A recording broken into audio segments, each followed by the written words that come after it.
Hello, my name is Benjamin Hart. I'm an American attorney and the managing director of Integrity Legal here in Bangkok, Thailand.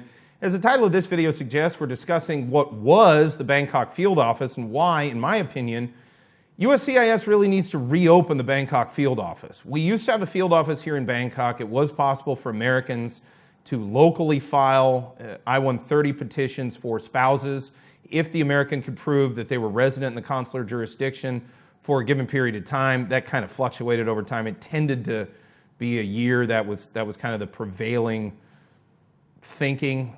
You needed to be living in Thailand for at least a year to be able to file for those type of benefits. But that said, it was something that provided a benefit to Americans here that lived in Thailand or were temporarily based in Thailand and then needed to travel back to the United States. Now, I understand when they closed the field office, in theory, one can do what's called a direct consular filing through the U.S. consulate at the embassy.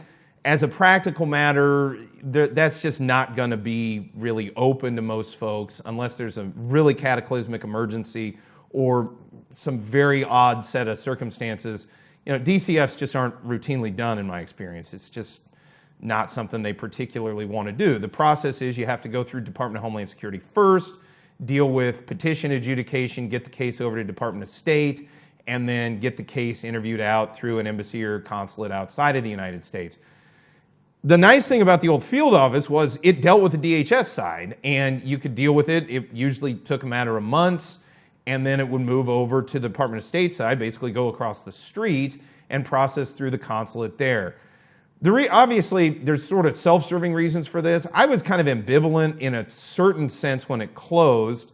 I guess I shouldn't say I was ambivalent. I mean, we did videos on it, but I guess I didn't really understand just how major the ramifications were going to be, because in the aftermath of this, I've been watching cases now going through the global lockbox through USCIS, which was supposed to be fast or something. I haven't noticed that, especially post-COVID. If anything else, everything seems to be slowing down.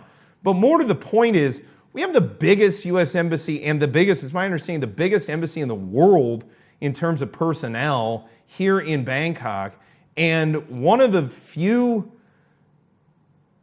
agencies of the United States not represented at the embassy is USCIS, which is the immigration apparatus.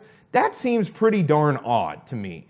The fact that, you can have liaison officers from all kinds of departments in the United States that, in my opinion, would seem to be more pertinent to domestic matters in the United States, but I get they have sort of a foreign component.